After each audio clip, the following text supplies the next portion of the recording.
வினோத வாய்ஸ் நேயர்களுக்கு வணக்கம். நான் உங்கள் கிருஷ்ணவேல். இன்றைக்கி நாம் இன்று மாலை எதை பற்றி பார்க்க போகிறோம் அப்படின்னா, மறுபடியும் ஒரு சாமியார் வந்து சிக்கியிருக்கிறான். நாமெல்லாம் ஆசிரமம் அப்படின்னு பொதுவாக எல்லோரும் என்ன நினைக்கிறீங்க? அது ஒரு ஸ்பிரிச்சுவல் இடம், ரொம்ப புனிதமானது, பக்தி சார்ந்தது, நமக்கெல்லாம் ஞானத்தை கொடுக்கக்கூடிய இடம் அப்படி இப்படின்லாம் நினச்சிக்கிட்டு இருக்கோம். ஆனால் உண்மையில் அப்படி இல்லை அப்படிங்கிறத மறுபடியும் ப்ரூவ் பண்ணியிருக்காங்க. அந்த விஷயம் என்னன்றது தான் இன்றைக்கி விரிவாக பார்க்க போகிறோம். நம்ம வீடியோவில் அடிக்கடி நம்ம அப்புறம் நண்பர்களே புத்தகம் வாங்குன்ற போடுறதெல்லாம் நிறைய பேர் கேலி பண்ணுறாங்க. கேலி கிண்டல்லாம் பற்றி நம்ம கவலைப்பட வேண்டிய அவசியம் இல்லை. எத்தனையோ காமெடி பண்ணுறவங்க சேனல்லலாம் என்ன பண்ணுறாங்க, என்ன சப்போர்ட் பண்ணணும்னு நினச்சிங்கன்னா நீங்கள் பணம் அனுப்புங்கன்னு கேட்குறாங்க. நம்ம என்ன பணம் அனுப்புங்கன்னு கேட்குறோமா? சேனல் நடத்த பணம் தேவைப்படும். அப்படி தேவைப்படக்கூடிய பணத்தை நீங்கள் புத்தகம் வாங்கினால் உங்களுக்கு புத்தகங்கள் வாங்கிய அந்த புத்தகங்களாகிய அறிவாயுதம் உங்கள் கைக்கு கிடைக்கும். அதன் மூலமாக எங்களுக்கு கிடைக்கக்கூடிய பணத்தை வைத்து நாங்கள் இந்த சேனலை நடத்த முடியும் அப்படின்னு தான் நம்ம சொல்கிறோம். ஸோ புத்தகம் வாங்குங்க அப்படின்னு நான் கேட்பதில் நான் கூச்சப்படவில்லை. அதை பார்ப்பதற்கு நீங்களும் சலிப்படைய வேண்டிய அவசியம் இல்லை. புத்தகம் வாங்க முடியாதவர்கள் லைக் போட்டாலும் சப்போர்ட்டு தான், ஷேர் பண்ணாலும் சப்போர்ட்டு தான், சப்ஸ்கிரைப் பண்ணாலும் சப்போர்ட்டு தான், ஏன் கமெண்ட் போட்டிங்கன்னா கூட சப்போர்ட்டு தான். ஸோ ஏதாவது ஒரு வகையில் உங்கள் ஆதரவை நம்ம சேனலுக்கு கொடுத்துக்கிட்டே இருங்க. நீங்கள் எல்லோரும் நினச்சிப்பீங்க, இவன் நாத்திகனாக இருக்கிறான்டா, அதனால தான் இவன் இந்த எப்போ பார்த்தாலும் புனிதமான சாமியார்களெல்லாம் திட்டிகிட்டு இருக்கிறான் அப்படின்லாம் நினச்சிக்கிறீங்க. உண்மையும் அது கிடையாது. இது பார்த்திங்கன்னா, நான் பல முறை சொல்கிறது தான், ரொம்ப தன்னை புனிதராக காட்ட விரும்பக்கூடிய மனிதர்கள் பூராமே பார்த்திங்கன்னா மனசுக்குள்ளே மிகப்பெரிய வக்ரம் பிடிச்சவங்களாக தான் இருப்பாங்க. ஏனென்றால் இது நான் சொல்லலை, பிரிட்டனில் ஒரு யூனிவர்சிட்டியில் அது ஒரு ரிசர்ச்சாகவே பண்ணியிருக்காங்க. இரஸ்பெக்டிவ் ஆஃப் ஆல் ரிலிஜன்ஸ், எந்த மதமாக இருந்தாலும் அந்த மதத்தில் தன்னை ரொம்ப புனிதமாக காட்டிக்கொள்ளக்கூடிய நபர்கள் பூராமே உள்ள பர்வர்ட்டடாக தான் இருக்கிறாங்க அப்படின்னு. சரி, இப்போது இன்னொரு பிரச்சனை வருது. என்னென்னா, சின்ன வயசுலேருந்தே நமக்கு என்ன ப்ராப்ளமாக இருக்கும்னா, ஸ்கூலில் டீச்சர் திட்டினா கூட வீட்டில் சொல்ல மாட்டோம். ஏன் சொல்ல மாட்டோம் அப்படின்னு பார்த்தோம்னா, நீ என்ன தப்பு பண்ணேன்னு நம்மளை கேட்பாங்க. அது உள் மனசில் அப்படியே பதிஞ்சிருது. அப்படி பதிஞ்சு என்ன ஆகுதுன்னா, அதுதான் இந்த சாமியார் போன்ற நபர்களுக்கு, இந்த பீடோஃபைல்ஸ் அப்படின்னு சொல்லக்கூடிய இந்த குழந்தைகளிடம் தப்பாக நடந்துக்கக்கூடியவர்களுக்கு பூரா அது ஒரு கிரவுண்டாக போகுது. அது பற்றிய செய்தியை நான் பின்னாடி விரிவாக சொல்கிறேன். இப்போ இங்கே வருவோம். டெல்லியில் வசந்த் கஞ்ச் அப்படின்ற இடத்துல ஒரு ஆசிரமம் இருக்குது. இந்த ஆசிரமத்துக்கு சொந்தமாக சாரதா இன்ஸ்டியூட் ஆஃப் மேனேஜ்மெண்ட் அப்படின்னு ஒரு காலேஜ் வச்சு நடத்துகிறாங்க. MBA மாதிரி கோர்சஸ்லாம் நடத்துகிறாங்க போல இருக்குது. இந்த கல்லூரியை சேர்ந்த ஒருத்தர் 2 பேர் இல்லை, 17 மாணவிகள். எவ்வளோ பேர்?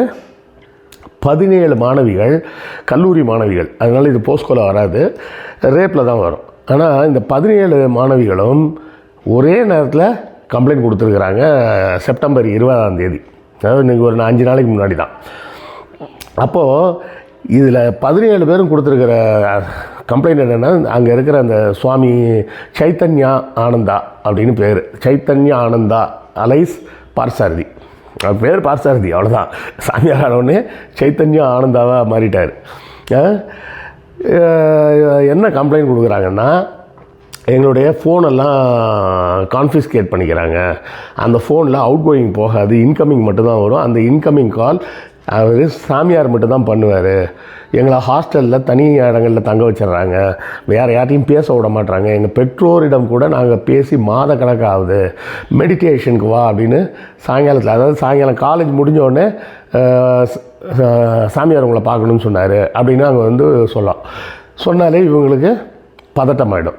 இப்போ என்ன பிரச்சனைனா, இந்த பதட்டமாகிறது மட்டும் இல்லை, அதுக்கப்புறம் அந்த ஆள் என்னெல்லாம் பண்ணுவான் அப்படின்னு. இதில் இன்னொரு பெண்மணி இப்போ அவங்க மறுபடியும் கம்ப்ளைண்ட் கொடுத்துருக்குறாங்க. பெயர்கள்லாம் வேண்டாம், யாரோட இந்த 17 பேரும் வேணாம், அந்த புதிதாக வந்தாங்களே அவங்களோட பேரும் வேணாம். அவங்க இதை விட டீட்டெயிலாக கம்ப்ளைண்ட் கொடுத்துருக்காங்க. 2016 அவங்க கம்ப்ளைண்ட் கொடுத்துருக்குறாங்க. அதாவது முதல்ல 2009 ஒரு தடவை கம்ப்ளைண்ட் கொடுத்துருக்குறாங்க. இந்த சாமியார் அந்த கம்ப்ளைண்ட்டே லாட்ஜ் ஆகாத மாதிரி பார்த்துக்கிட்டு இருந்திருக்கிறான் டெல்லி போலீஸ் வச்சுக்கிட்டு. மறுபடியும் என்ன பண்ணியிருக்காங்க, 2016 மீண்டும் கம்ப்ளைண்ட் கொடுத்துருக்குறாங்க. என்னென்னா, அந்த 7 வருஷமாக திரும்ப ஆளுங்களை அனுப்பிக்கிட்டே இருந்திருக்கிறான் இந்த ஆள். சாமியார் உங்களை பேசணுன்னாரு, வாங்க வாங்க வாங்கன்னு. அந்த பொண்ணை என்ன பண்ணியிருக்கிறான்னா, ஹாஸ்டலில் காலேஜ் முடிஞ்ச உடனே சாயங்காலம் ஆஃபீஸ் ரூமுக்கு வர சொல்கிறது. ஆஃபீஸ் ரூமில் வச்சு இன்ஆப்ரோப்ரியேட்டாக தொடுறது, அது பண்ணுறது இது பண்ணுறதுன்னு அதை போட்டு ரொம்ப டார்ச்சர் பண்ணி அந்த பொண்ணு கடைசியில் எல்லாத்தையும் போட்டபடி விட்டுட்டு ஓடி வந்துடுச்சாங்களாம். அப்படி தான் சொல்கிறாங்க அவங்க. என்னோடய எல்லா பொருட்களையும் அந்த ஆசிரமத்திலே நான் போட்டுட்டு அப்படியே வந்துட்டேன். நான் வந்து நேராக எங்கள் அப்பாட்ட சொல்லிட்டேன், அந்த பெண்மணி பாராட்டணும். சரியா? சரி, ஏதோ ஒரு சாமியார் சார், அதுக்காக ஊரில் இருக்க எல்லாரையும் அப்படி சொல்லுவீங்களா அப்படின்னு சொல்லி கேட்பாங்க. இது ஒரு ஐசோலேட்டட் இன்சிடெண்ட்லாம் கிடையாது. ஒரு இன்ஸ்டியூட்டில் 17 மாணவிகள் ஒரே கம்ப்ளைண்ட்டை கொண்டாந்து கொடுத்துருக்குறாங்கன்னா அப்போ அது என்ன விஷயம்னு எவ்வளோ சீரியஸான விஷயம்னு பாருங்கள்.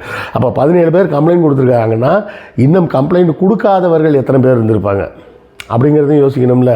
இங்கே தான் சில பேர் வருவாங்க, அது யாரோ ஒரு சாமியார் சார். யாரோ ஒரு சாமியார்லாம் இல்லைங்க, எல்லா சாமியாரும் அப்படி தான். இப்போ பார்த்தீங்கன்னா 2013 பார்த்தீங்கன்னா ஆசாராம் பாபுன்னு சொல்லி ஒருத்தர் வட இந்தியாவில் அரசாகி 2018 அவருக்கு கன்விக்ஷன் கொடுத்துட்டாங்க, லைஃப் டைம் இம்ப்ரிசன்மெண்ட்டு. அப்புறம் நம்ம சாமி நித்யானந்தாவை நமக்கு தெரியும், 2010 அவர் மேலே ரேப் கேஸு, 2010 கொடுத்த ரேப் கேஸை எடுக்காத அளவுக்கு அவர் முடிஞ்ச அளவுக்கு தடுத்து பார்த்தாரு.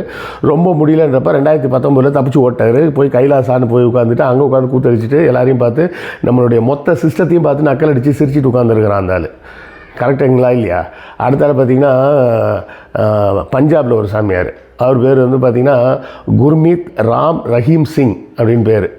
இவர் வந்து இப்போ 2017 கன்விக்டடு, 20 வருஷம் ஜெயிலு ப்ளஸ் ஒரு கொலையும் பண்ணியிருக்கிறான். அதுலேயும் இந்த குர்மீத் ராம் ரஹீம் சிங் வந்து என்ன பண்ணியிருக்கிறான்னா பேரே எப்படி வச்சுருக்கான் பாருங்கள், ராம் ரஹீம் சிங். ஸோ இங்கே வந்தவங்க வெறும் இந்துக்கள் மட்டும் இல்லை, பஞ்சாபி வந்திருக்காங்க. அதான் அவன் பேர்லேயே பாருங்கள், குர்மீத் பஞ்சாபி, அதாவது சீக்கிய மதத்தை சேர்ந்தவர், ராம் இந்து மதம், ரஹீம் இஸ்லாம், சிங் முடிஞ்சு போச்சா. இப்படி பேர் வச்சுட்டு அந்த ஆசிரமத்தில் வச்சுட்டு புல்லட்லாம் ஓட்டி வித்த காட்டுவானா அந்த ஆள். அது மட்டும் இல்லாமல் அங்கே தங்கியிருக்கக்கூடிய பெண்கள் தங்கியிருக்கக்கூடிய ரூம் இருக்குது பார்த்தீங்களா, அந்த ரூம்களுக்கு எல்லா ரூமுக்கும் இவனோட அறையிலேருந்து தனியாக அடியில் போகிற மாதிரி சுரங்கப்பாதை மாதிரி ரகசிய பாதையே தோண்டி வச்சுருந்துருக்கிறான். காங்கிரீட்டில் போட்டு நீட்டாக கட்டி வச்சுட்டு இவனுக்கு யாரை தோணுதோ அன்றைக்கி அவன் நேரம் அவங்க ரூமுக்கு போயிடுறது. இப்படியெல்லாம் அட்டகாசம் பண்ணியிருக்கிறான். அதே போல் பார்த்திங்கன்னா ராதேமா அப்படின்னு சொல்லிட்டு இன்னொரு சாமியார், அப்புறம் நம்ம கல்கி பகவான் உங்களுக்கு தெரியும், ராம்பால் தெரியும். இப்படி இன்னும் ஒருத்தர் 2 பேர்லாம் கிடையாது, ஊர்பட்ட பேர் சாமியார்கள் நம்ம உதாரணம் சொல்லலாம். ஸோ நம்ம சொல்கிறது என்னென்னா, நாத்திகம்ன்றது வேறு விட்டுருங்க. நாத்திகம் பகுத்தறிவு அதுக்குள்ளெல்லாம் நீங்கள் இப்போ போக வேண்டிய அவசியமே கிடையாது. அது டோட்டலாக வேறு சப்ஜெக்ட்டு.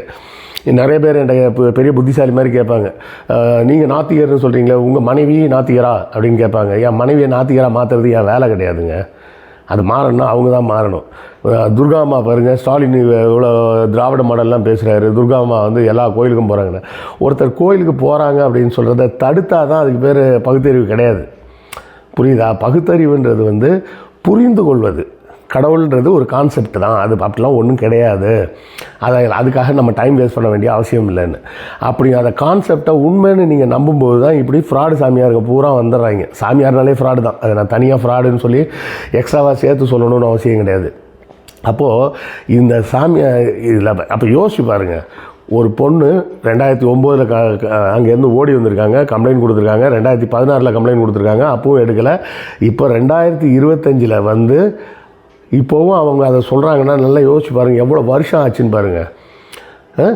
கிட்டத்தட்ட 15 வருஷத்துக்கு மேலே ஆகிப்போச்சு. அந்த இன்ஸ்டியூட்லேருந்து அவங்க ஓடி வரும்போது கிட்டத்தட்ட 18 வயசுன்னு வச்சுக்கிட்டிங்கன்னா கூட இன்றைக்கி தேதிக்கு அவங்க பாவம் 35 வயசுக்கு மேலே ஆகிருக்கும்.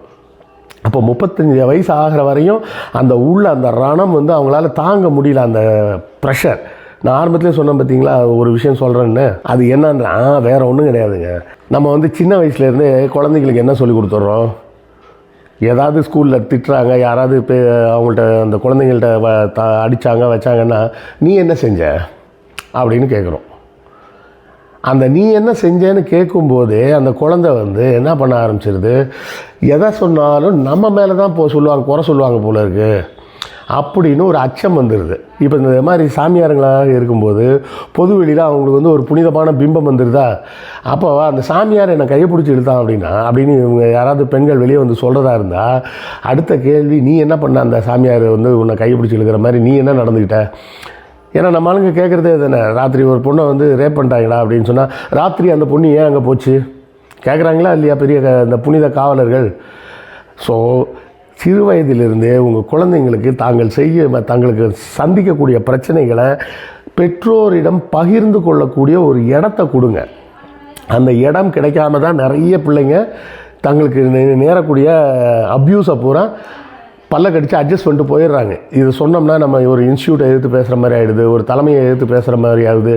இதெல்லாம் தேவையில்லை அப்படின்னு சொல்லியே சிறு வயதிலேருந்து வளர்க்கப்பட்டு நம்ம குழந்தைங்களுக்கு ஒரு அப்யூஸ் நடந்ததா இல்லையான்னு கூட நம்ம தெரியாமல் அந்த பிள்ளைங்களை வளர்த்துக்கிட்டு இருக்கோம். அது சாதாரண பிள்ளைங்களுக்கே எப்படின்னா, வளர்ந்த பிறகு இருக்கக்கூடிய இந்த பிள்ளைங்களுக்கு எவ்வளோ பெரிய கஷ்டமாக இருக்கும் பாருங்கள் அடலசன்ஸில். ஏன்னா இந்த செக்ஷுவல் அப்யூஸ்ன்றது பார்த்திங்கன்னா எவ்வளோ வயது கடந்தாலும் அதோட அந்த உள் மனசில் ஏற்படுத்தப்பட்ட ஒரு தாக்கம் இருக்குல்ல, அந்த ஒரு அதிர்ச்சி அது போகவே போகாதுங்க. அந்த பிள்ளைங்க வளர்ந்து ஒரு 40-50 வயசு ஆனாலுமே அவங்களுக்கு உள் மனசில் அந்த தாக்கம் இருந்துக்கிட்டே இருக்கும், அந்த வலி இருந்துக்கிட்டே இருக்கும், அந்த ஒரு அதிர்ச்சி இருந்துக்கிட்டே இருக்கும். இந்த சைத்தன்யா மேட்டரில் இன்னொன்று சொல்ல மறந்துட்டேன் பாருங்கள். இது எல்லாத்துக்கும் மேலே என்ன தெரியுமா ஃப்ராடுத்தனம் பண்ணியிருக்காந்தால, ஒரு கார் வச்சுருந்துருக்காங்க.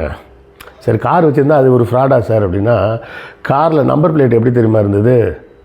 அங்கே தான் பெரிய சிக்கல். என்ன நம்பர் பிளேட்டு? 1UN31 அப்படின்னு போட்டிருந்துருக்கு.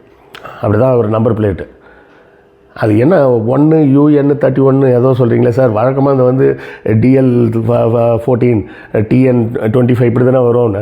இந்த மாதிரி ஒரு நம்பரில் ஆரம்பித்து UN அப்படின்னு போட்டோம், இல்லை வேறு ஏதாவது சிம்பிள் போட்டு வேறு ஒரு நம்பர் அப்படி வருதுன்னா என்ன அர்த்தம்னா, அந்த லெட்டர்ஸ் இருக்குல்ல, அந்த லெட்டர்ஸ் வந்து எதை குறிக்குதுன்னா அவங்க எந்த நாட்டில் இருந்து வந்த தூதர்னு அறிவிக்கக்கூடிய விஷயம். வெளிநாட்டு தூதர் மாதிரி நம்பர் பிளேட் போட்டு கார் வச்சுருந்துருக்காங்க. அந்த மாதிரி கார்களை பொதுவாக போலீஸ் நிப்பாட்ட மாட்டாங்க. யூஎன்னு போட்டிருக்கிறதுனால அது என்ன அர்த்தம்னா, ஐக்கிய நாடுகள் சபை, யுனைடெட் நேஷன்ஸ் ஆர்கனைசேஷன் இருக்குல்ல, ஐநா சபையோட மிஷனுக்காக வந்த ஆள். அந்த மிஷன்னா 31 அப்படிங்கிறது அந்த மிஷன் நம்பர்.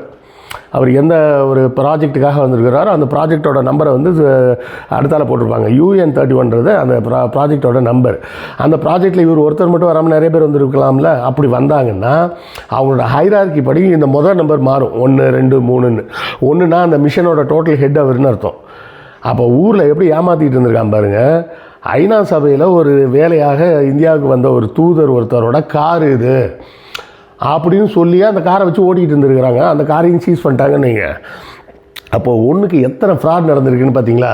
அதுதான் நாம் சொல்கிறது. ஆசிரமம்னு ஆரம்பத்திலே நான் சொல்கிறது, ஆசிரமம்ன்றது ஸ்பிரிச்சுவல் சென்டர்லாம் கிடையாது. அது பெண்களுக்கான பிரிசன். பெண்களை பிரிசன் கூட கிடையாது, அது வந்து என்ன சொல்லலாம், டஞ்சன் அப்படின்னு சொல்லலாம். ஒரு பாதாள அறை மாதிரி வச்சு அங்கே கட்டி வச்சு பெண்களை செக்ஸ் ரீதியாக குடும்பப்படுத்துகிற மாதிரிலாம் படங்களில் பார்த்துருக்கோமே. அந்த மாதிரி ஒரு டஞ்சன் தான் ஆசிரமங்கள். சரியா? சாமி அப்படின்ற பேரில் இவங்க பண்ணுறது பூரா அயோக்கியத்தனம் தான் பண்ணிகிட்டு இருக்கிறாங்க. மொத்தத்தில் இந்த சாமியார்கள்லாம் வேறு யாரும் கிடையாது. இவங்கெல்லாம் ஸ்பிரிச்சுவல் லீடர்லாம் கிடையாது. இவங்கெல்லாம் ஒரு 3rd ரேட்டட் கிரிமினல்ஸ். மாட்டினவன் இதுவரை மாட்டிட்டான், மற்றவெல்லாம் மாட்டாமல் இருக்கிற வரை அவன் புனிதம்னு அவன் பேரை சொல்லிகிட்டு இருக்கிறானே தவிர, முதல்ல சாமியார் அப்படின்னாலே நல்லா தெளிவாக புரிஞ்சுக்கிங்க, அவனை பூரா 3rd ரேட்டட் கிரிமினல்ஸ். அவங்களாம் நல்லவெல்லாம் கிடையாது. நல்லவன் மட்டும் இல்லை, சாதாரண மனுஷன் கூட கிடையாது, கிரிமினல்ஸ் அவனுக்கெல்லாம். ஸோ இது குறித்த உங்கள் கருத்துக்கள் என்னன்றதையும் கமெண்ட்டில் சொல்லுங்கள், நானும் தெரிஞ்சுக்கிறேன். அடுத்த காணொலியில் சந்திப்போம். நன்றி, வணக்கம்.